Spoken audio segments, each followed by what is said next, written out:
All right, welcome everybody to Project Pain Free Tennis Community Call. I am Nick Holt. I'm here with Ruth O'Donnell, and we're excited to jump into the topic of pain today. So a pretty complex topic, but we're going to try to unpack some of the core components of pain to help you guys play pain-free, give you guys some tools and resources so that you can start to address your issues, get into what's really going on, what's causing that pain, and hopefully be able to manage and deal and work through it. So we're excited to get into this. I'll let Ruth sort of take it away on some high-level concepts, and we'll start from there. All right. Yeah, welcome everybody. So starting with pain, I think one of the ideas is that we all have it. We all want to resolve it. We all experience it at some point in our lives, and we want it to go away as soon as possible. And the reason why we are digging into this is because there is a sort of generally accepted model of how we deal with pain when we have it. Because we usually don't want to experience it for very long, we have this model that most of us have always used over a long period of time. But one of the reasons why Nick and I started this project is because we realized that there is a lot of other information and tools and guidance that we got from our teachers that we realized that lots of other people could utilize. And Nick and I both have done our own experiments with our own bodies and the pain and injuries that we've had playing tennis and doing other sports. And these tools have been very helpful for us. So we want to kick it off by first recognizing, like, what is pain? So pain essentially at a high level is a signal that our body gives us that something is that we need to change in our body. So our body gives us some type of sensation or pain signal, and that is our cue, if we're listening, to do something different, to stop what we're doing and to change what we're doing. And we usually, like I said before, treat pain as an enemy, something that we don't want, something to get rid of quickly, and something to not really have to deal with so that we can go on about our lives playing and working and doing all of our activities. And then the way that we typically deal with that is by using anti-inflammatories or other types of pain medicines to get rid of the pain so that we can continue on. And that decreases the pain signal, which can exacerbate the problem over time. So what we're hoping to do is to sort of shift our ideas around what pain is, and rather than treating it as the enemy or as something to go away, we want to use pain as a signal and a teacher that we listen to deeply, and we do some investigative work, and we actually do what the body is asking, and that is to change whatever the habit is, or to shift down a little bit, maybe not doing something for a while, and so on and so forth.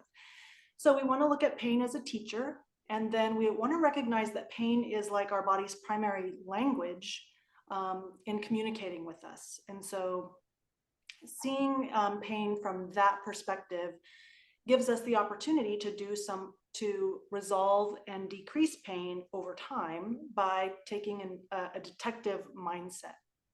And so I think the first step in all of this is recognizing that pain isn't something that starts off super strong unless you have some type of dramatic acute injury.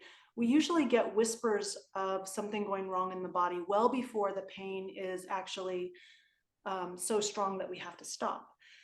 So step one would be starting to listen very closely to the signals that our body is giving us and not override those signals. And so an example of this is the idea of sitting too long. So in our work, we look at the shoes we wear, we look at the way that we sit and we don't move, and the ways we don't move and the ways that we move as the possibility for resolving pain and injury so that we can play tennis longer. And I like to use sitting as an example because I don't know about you all, but I will easily, when I'm sitting down, override the impulse of my body to move. And the impulse is usually some type of discomfort. So like I'll be sitting for probably 30 minutes concentrating on what I'm doing or driving in a car or whatever it is that I'm doing. And my body will want to move, but I will override that little whisper to do it because I need to get that last email out and so on and so forth. And so on a low level, I did not listen to that signal and I continue to do what I'm doing over time. And when it comes to sitting, like what the result of that is an input that I'm giving my body, and then my hips get tight. And then over time, things around my hips start to not work as well. And that changes things all over the body.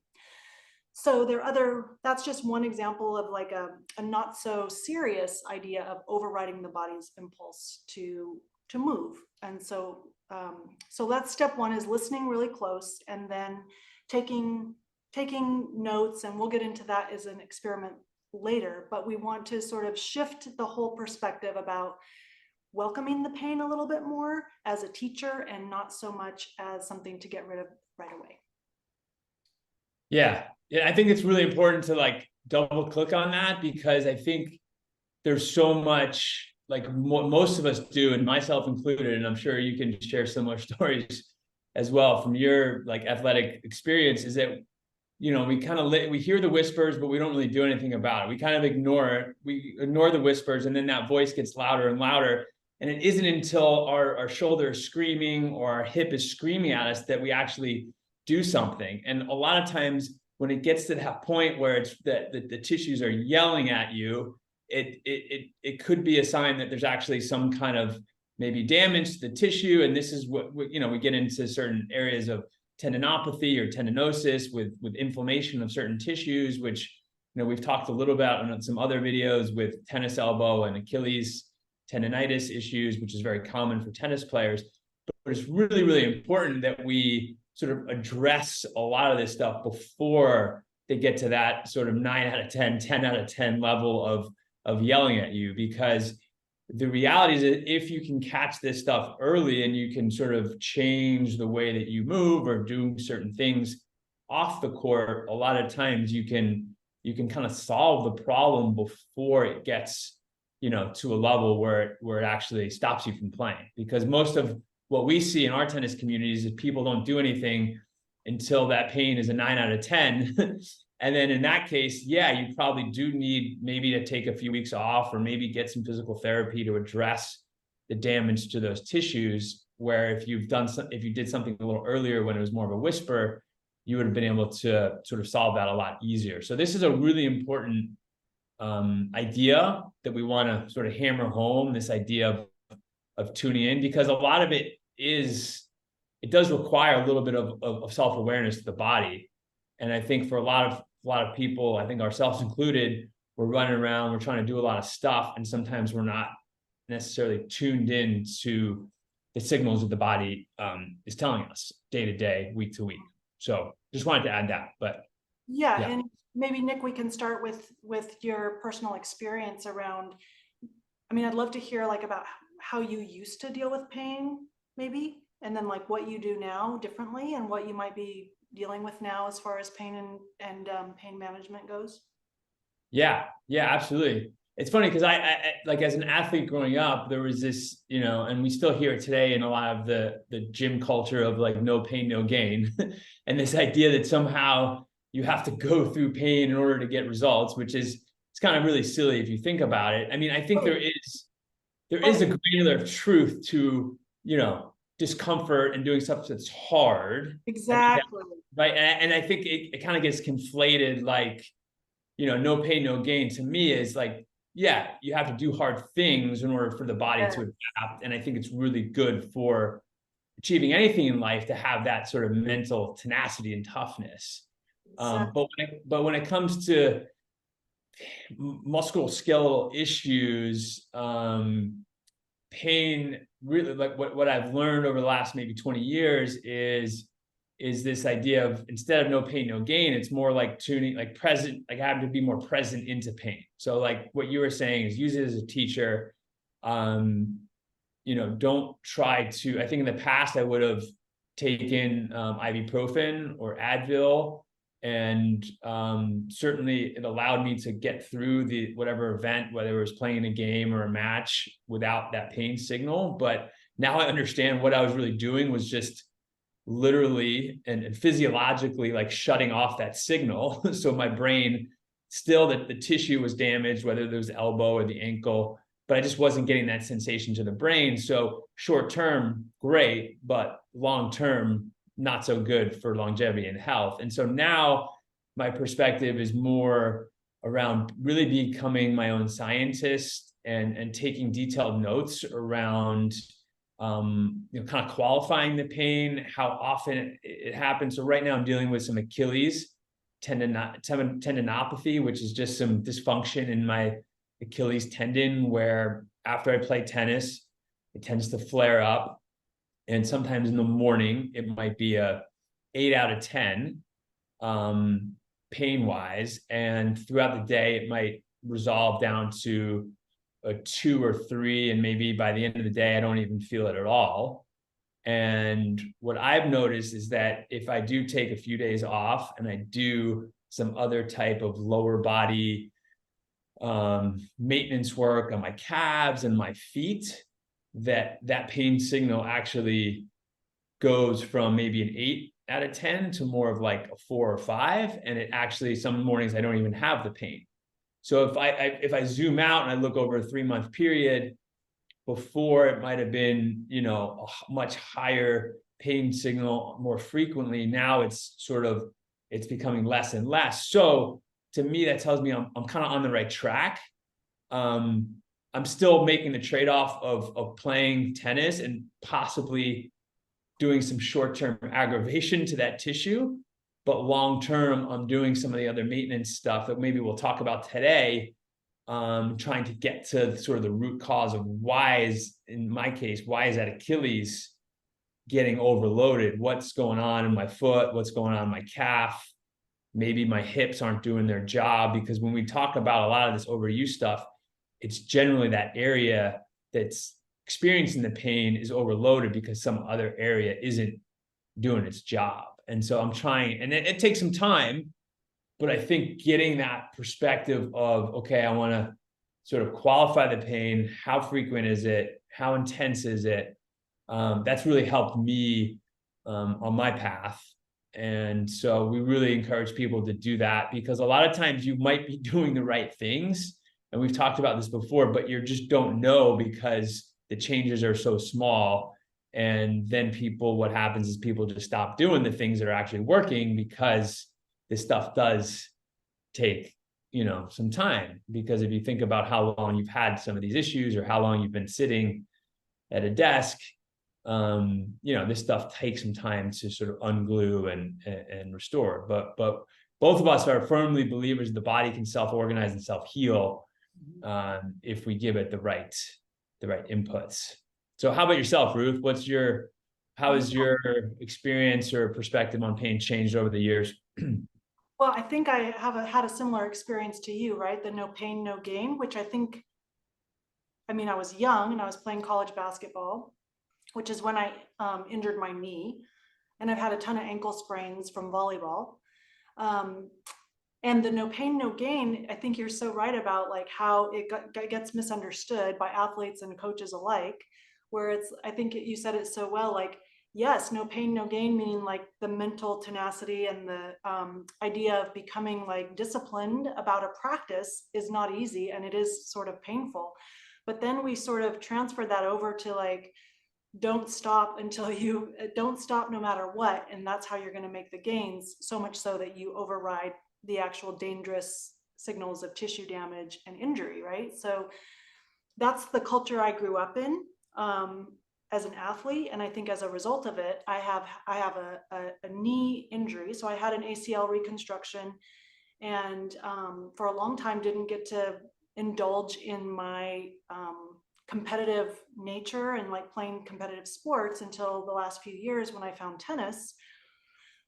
But I have a Baker's cyst on the back of my left knee as a result. And that if I don't take careful notes, so I used to ice and heat and go back and forth with ice and heat. I'd take anti-inflammatories, and I'd always think, like my orthopedic said, that eventually I would have to have the knee replaced. or I would have to have another surgery, or I'd have to have a surgery on the other knee. So I guess my mentality back then was meds, ice, heat, and eventual surgery and or the physical therapy. So a lot of exporting my agency to something outside of myself. Now I realize that I can play tennis, and if I take careful notes, which I don't always do, but I do it enough because it's been helpful enough that I will come back to it.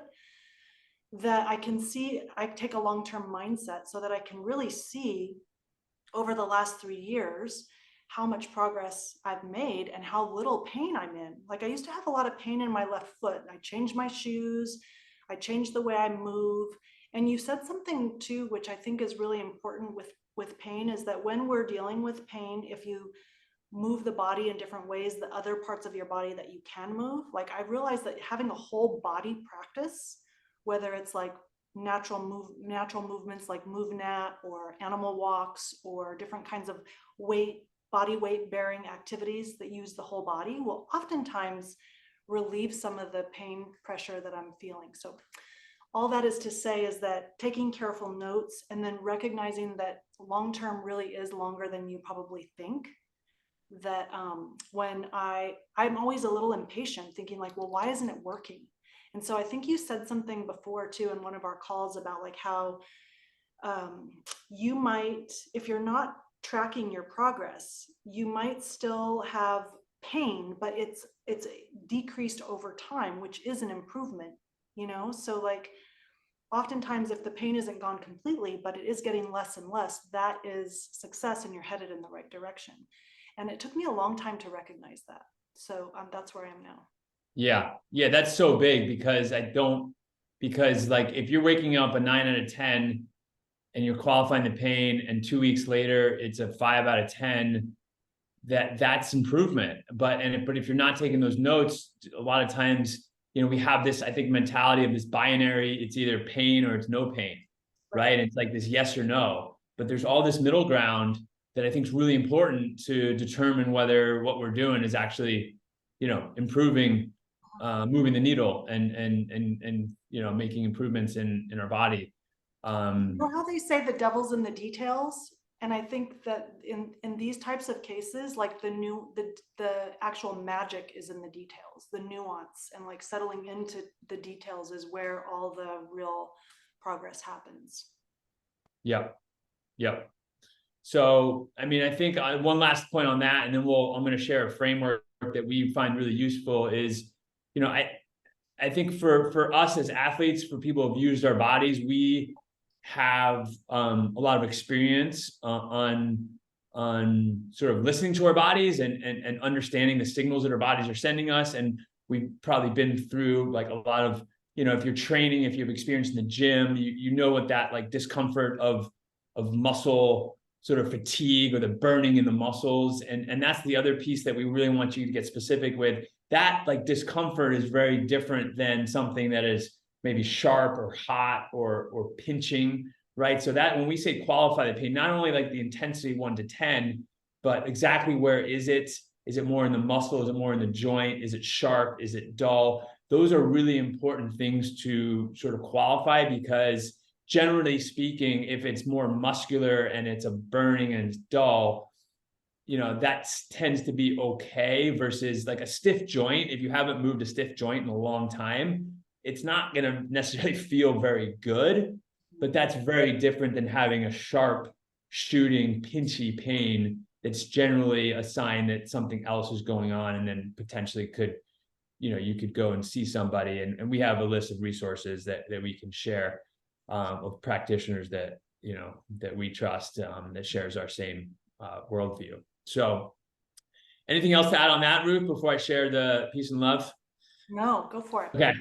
So I'm going to pop this in the chat. So if you're watching this recording, I'm also going to share the screen so I can just walk you through this, because this is pretty cool. I think this is sort of a newer sort of framework. Hopefully, give me the thumbs up, Ruth. You can see the peace and love image. But so, Nick, will you, it looks like, yes. Perfect. Yeah. So this is also tied to a research article, if you want to get into the details. but it used to be the old model. And I certainly hear this still from some orthopedic surgeons or some physios, is the whole, after an injury, there's the RICE model, which is rest, ice, compression, elevation. This seems to be a better model that we're certainly using, and the people that we look to are using as well. And it's the acronym PEACE and LOVE. And we won't go into all the details here, but just high level, the PEACE aspect starts with protect, right? So after an injury, we avoid activities and movements that increase the pain during the first few days of injury. So this is important. We don't want to make whatever happened worse, but we want to sort of protect it first, at the outset. And then we want to elevate. So that's, elevating the injured limb higher. So that's going to deal with blood flow. That's going to allow for tissue cleanup, let the garbage, come get released, and some of the healing nutrients come in. And this A piece of the piece is that anti-inflammatories. We kind of already talked about this. Avoid taking anti-inflammatory medications, as they reduce tissue healing, and avoid icing. Icing is still kind of a controversial thing. Generally speaking, our perspective is that icing is going to stop the healing process of whatever happened to the tissue.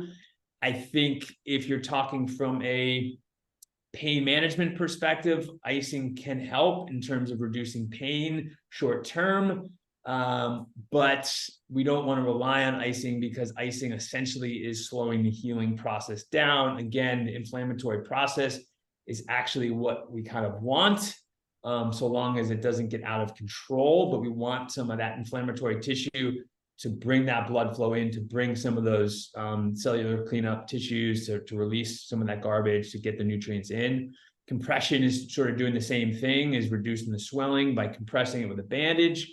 Education, this is really what we talked about a few minutes ago, about being your own detective. Like, your body knows best. Avoiding unnecessary passive treatments and medical investigations, and letting kind of nature play its role, letting your body, heal itself.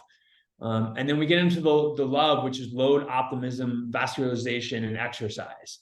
And so this is, loading your body, using pain as a teacher, a guide to how much load is tolerable as you sort of rehab the injury. Optimism, it's really important to stay positive for optimal recovery. Vascularization is this idea of keeping, having a good cardiovascular system. This leads into, managing stress, eating well, but overall having good sort of conditioning is going to just promote healing in the body, circulation in the body, to, again, get that cleanup going and speed everything up.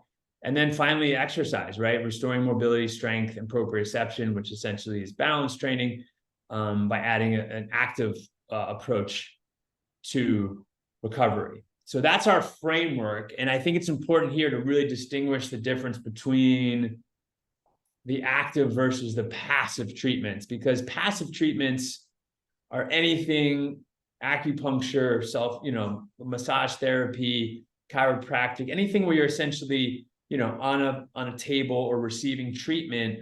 And there's nothing wrong with passive treatments, but you're going to find a lot more benefit in combining the passive with some of the active treatments. And that can be the stuff we just talked about: loading, exercise, balance work, stuff where you're actively engaging the body to sort of give the right inputs into those tissues so that it heals in the right way. Because a lot of people, I think you were kind of alluding to it earlier, Ruth, was this idea of just, outsourcing your problems to a chiro or a physio, and thinking that one treatment or a series of treatments is going to fix your problem. And it could help alleviate some short-term discomfort, no doubt about it, but it's not really, it's more sort of dealing with the symptoms. And when we're talking about the active treatments, it's more sort of building capacity in your body so that you really solve sort of the root cause of what's going on. So I know that was kind of a mouthful, but anything to add there, Ruth? What we have the image in the chat, and we'll also send the article here. I'll pop the full article in the chat as well. Yeah. But anything to add on that, Ruth? Oh, that's great to have a visual like that. And I think, nothing to add to that. You want me to go on to the next section? Yeah, let's do it. And then, yeah, perfect. So I think a good place to then transition to would be to talking about what we're asking you to do is to make a shift in your mindset, right? So like Nick was saying, that the passive tools and treatments are not like a bad thing, but we have a tendency to think that that is what is needed. That is the medicine, the actual medicine, meaning medicine to make us better. And the shift in mindset means that we take full responsibility for what's happening in our bodies and then using these other tools as supplements, like passive treatments, so that you take responsibility for the experience that you're having and a proactive approach, which, we realize that we're asking you to do something that isn't easy. It's simple, but it's not easy. And so when you shift your mindset or your paradigm or your approach, you become the one who has the most agency in your resolving pain, so that you become your own detective and your own scientist. You take an honest inventory and you listen deeply. So those all sound like very obvious things to do, to approach, pain with, but I don't know hardly anybody, including myself, that does that on a consistent and regular basis. So Yeah. Well, one thing to note, right? It's hard because I think it's so in the short term, I think it can feel, and we get a lot of pushback, like it is a little bit more work in the short term, 100%. But I always rebut that with if you take the time up front and you actually do some of the stuff we're talking about, you literally have you have the ability to be this master of your body, and you can, probably solve 90% of the issues that most people are dealing with. And you can certainly consult professionals, but you no longer need to rely on the physios, the doctors, the orthos, because you've sort of taken that responsibility. So short term, yes, it requires a little bit more effort, but long term, I mean, boy, is it going to save you money, time. You're definitely going to have more capacity to play tennis probably better and perform better and all that stuff. So it really is taking the long view on this stuff. Yeah. And from personal experience, I mean, I will attest that, like, with this sort of ongoing, like, minor injury that is very difficult, like a Baker cyst, there isn't a lot you can do, but maybe drain it. It's repetitive and stuff. So, but it's been so great because the rewards that Nick is talking about, I can speak to, because I've done the things over the last year that I need to do, change my footwear for me, take the notes, back off when I need to, recognize, be my own detective. And I feel like I have so much more control over my own life, and I know exactly what's going on in my body. And that is like really, really empowering. And it also is making me a better tennis player, I think. So maybe from here, did you want me to say anything? Did you want to say anything else before I go into the questions and experiments? No, let's do that. Yeah. And then we can wrap from there. Sure. Perfect. So we want to propose an experiment for you, if you're willing to try, and that is to get a notebook or some type of a log that you can handwrite in, and you're gonna become your own detective. And so you're gonna start with some questions. The first question is, what am I doing to cause the pain? So that is an interesting question, because it alludes to the idea that you do have responsibility for the amount of pain that you're in. And that's not always an easy pill to swallow. But that isn't, right? So like, you have to remember that whatever it is that you're doing with your body is actually going to cause the problem or going to help you resolve the problem. So that's the first question. And then, what is the pain trying to tell me? So this one's an ongoing, like, it can be a little bit, you have to really sit and reflect on that, and then like give yourself an honest answer. So this is taking an honest inventory and listening deeply. And then the experiment is a series of questions. So here they are. We assume that you have some type of pain, or maybe you probably wouldn't be watching this. So share some information in your log about your pain, and then like, where is it? Like Nick asked you, how long has the pain been around? This is a enlightening question, you know. It might come and go. Is it always persistent in the back? Or is it always there and you're medicating or trying to just ignore it? How often do you feel it? What makes it better or worse? What are you working on to resolve the pain, and are you succeeding? So maybe for a period of time, start to take some notes on a daily basis as you are taking inventory of what the pain is and all of these questions that you ask yourself. This is something that we would do for somebody that we love, right? Like we tend to want to help people that we love and care for them. And so I'm encouraging you to take the time to ask yourself these questions and answer them as a dear friend to yourself who is in pain.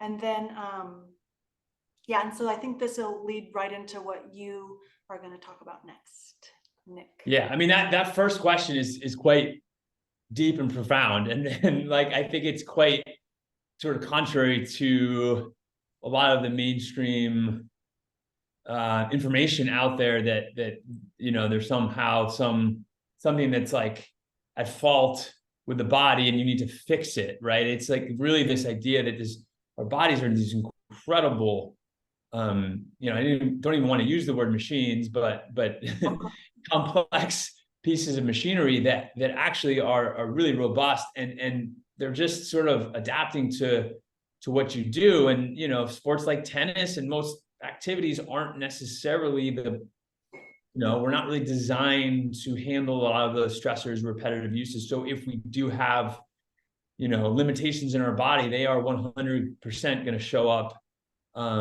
you know, as injuries if we play a sport like tennis and we don't listen to our bodies. So taking that responsibility piece and trying to understand what you're doing that's causing it is really powerful, because a lot of times we've seen this in our work. It's like just removing something like the chair or removing unnatural shoes, that and you know, standing more on a stand-up desk, or just, you know, I'm sitting on the ground now and like working from more of a ground position, or just wearing more natural shoes or barefoot shoes, that in and of itself, without doing any other sort of rehab or corrective exercises, a lot of times can solve issues, you know, because the body is yeah. So we're really excited to launch a 7-day movement challenge, which is basically, you know, 7 days of five, what we're calling 5 good minutes,